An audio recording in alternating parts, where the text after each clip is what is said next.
বন্ধুরা, আমার চ্যানেলে তোমাদের সকলকে স্বাগত। আজ তোমাদের ক্লাস 6-এর রায়ান মার্টিন প্রশ্নবিচিত্রা 2025 থেকে ভূগোলের প্রথম স্কুল সলভ করব। আরেকটা কথা তোমাদের মনে করিয়ে দিই, আগে কিন্তু তোমাদের প্রথম পর্যায়ক্রমিক মূল্যায়ন হতো 15 নম্বরে। 2025 থেকে প্রথম পরীক্ষা হবে কিন্তু 30 নম্বরে। সেই জন্য তোমাদের আরও অনেক ভালো করে পড়তে হবে। প্রথম পরীক্ষায় তোমাদের কোন কোন অধ্যায়গুলো হবে একটু দেখে নাও।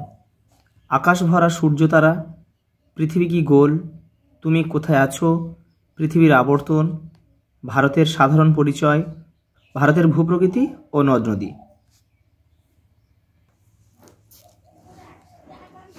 প্রথম প্রশ্ন, কল্পনা চাওলা মহাশূন্যে পাড়ি দেন 1997 সালের 1 ফেব্রুয়ারি।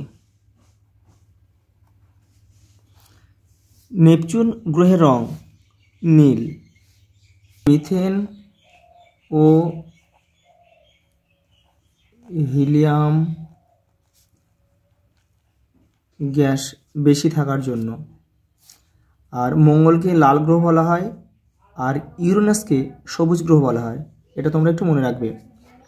মূল মধ্যরেখার মান হলো 0 ডিগ্রি বা 0 ডিগ্রি। ভারতের ক্ষুদ্রতম রাজ্য হলো গোয়া। আর রাজস্থান হচ্ছে ভারতের বৃহত্তম রাজ্য। ব্রহ্মপুত্রের একটি উপনদী হলো তিস্তা। আর যমুনা, কোশি, গণ্ডক এগুলো হচ্ছে গঙ্গার উপনদী। আর ব্রহ্মপুত্রের কিন্তু আরও অনেকগুলো উপনদী আছে, যেমন তোরসা, লোহিত, মানস আর সুবনশিরি। আর বাদবাকি আর যে তিনটে আছে যমুনা, কোশি, গণ্ডক এগুলো কিন্তু গঙ্গার উপনদী। পরের প্রশ্ন, কোপার্নিকাস ছিলেন পোল্যান্ড দেশের জ্যোতির্বিজ্ঞানী। পোল্যান্ড। মিরান্ডা হলো ইউরেনাসের উপগ্রহ।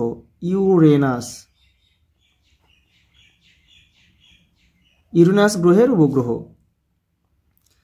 আর এই ইউরেনাসের কিন্তু মোট 27টি উপগ্রহ আছে।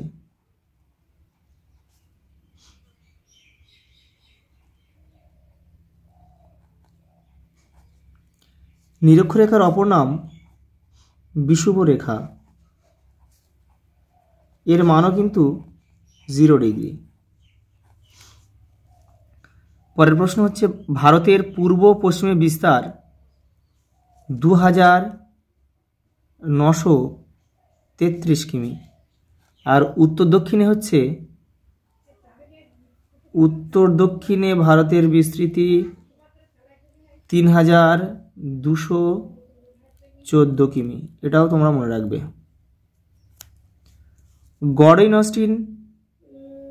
গড়ইন অস্টিনের উচ্চতা 8611 কিমি। এটি ভারতের সর্বোচ্চ শৃঙ্গ।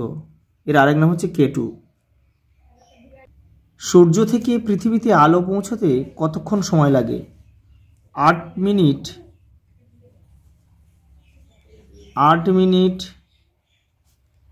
20 সেকেন্ড বা 500 সেকেন্ড। ইসরোর পুরো কথা হলো ইন্ডিয়ান স্পেস রিসার্চ অর্গানাইজেশন।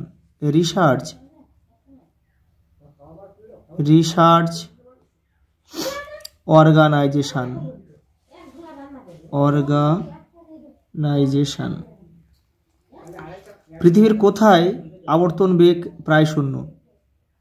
2 মেরু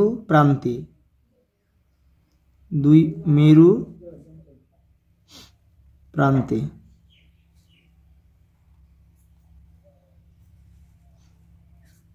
পরের প্রশ্ন, ভারতের দীর্ঘতম হিমবাহের নাম কি? সিয়াচেন। এটা হচ্ছে কারাকোরাম অঞ্চলে অবস্থিত। কিন্তু একটি দুনের উদাহরণ দাও। দেরাদুন। শিবালিক ও হিমাচল হিমালয়ের মাঝের সংকীর্ণ অংশ দূর নামে পরিচিত। 4 দাগের মান 2। প্রথম প্রশ্ন, তারারা মিটমিট করে কেন?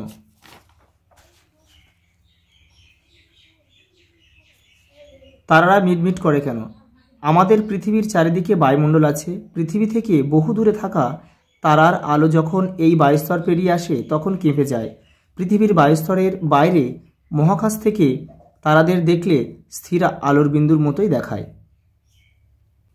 পরের প্রশ্ন, ছায়াবৃত্ত কি? পৃথিবীর আলো ও অন্ধকারের মাঝে যে স্পষ্ট বৃত্তাকার সীমারেখা রয়েছে তাকে ছায়াবৃত্ত বলে। পরের প্রশ্ন, গিরিপথ কাকে বলে?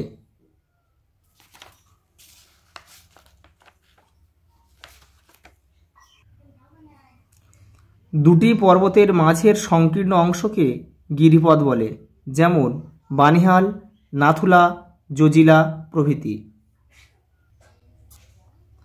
5 দাগে মান 3 প্রশ্ন। প্রথম প্রশ্ন, পৃথিবী গ্রহের কয়েকটি বৈশিষ্ট্য লেখো।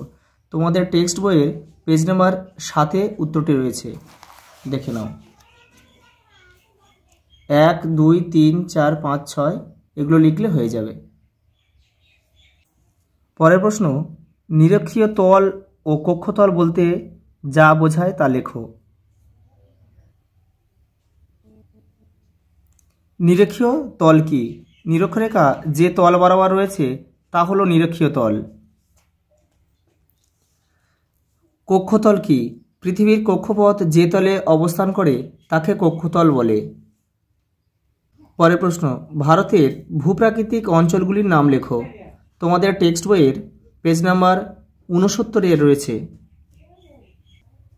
ভূপ্রাকৃতিক বৈচিত্র্য অনুসারে ভারতকে সাধারণত 5টি ভূপ্রাকৃতিক অঞ্চলে ভাগ করা যায়। নামগুলো দেখে নাও।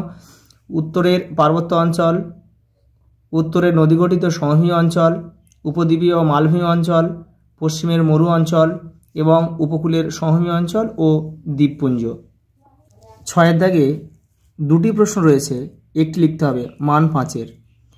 একে হচ্ছে উল্কা সম্বন্ধে যা জানা লেখো। তোমাদের টেক্সট বইয়ের পেজ নাম্বার 9 এই উত্তরটি রয়েছে। উত্তরটা দেখে না, উল্কা রয়েছে, উল্কা বা তারা খসা, এখান থেকে এতটা লিখতে হবে। যেহেতু মান 5 সেহেতু বেশি লিখতে হবে। পরের প্রশ্ন আছে, চিত্র অঙ্কন করে পৃথিবীর প্রধান প্রধান অক্ষরেখাগুলি দেখাও। আর সঙ্গে আরেকটা প্রশ্ন দিয়েছে, মান 1-এর দ্রাঘিমা রেখা কাকে বলে? তোমাদের টেক্সট বইয়ের পেজ নাম্বার 20-তে উত্তরটি রয়েছে। এই যে এই ছবিটা এঁকে এই রেখাগুলোকে চিহ্নিত করতে হবে নাম দিয়ে এবং অক্ষরেখার মানগুলো পাশে লিখতে হবে, তারপরে পুরো নম্বর পাওয়া যাবে। আর শেষ প্রশ্নটি রয়েছে যে দ্রাঘিমা রেখা কাকে বলে? দ্রাঘিমা রেখা কাকে বলে? মূলমধ্যরেখার সমান্তরালে পৃথিবীর উত্তর থেকে দক্ষিণে অঙ্কিত কাল্পনিক রেখাগুলিকে দ্রাঘিমা রেখা বলে।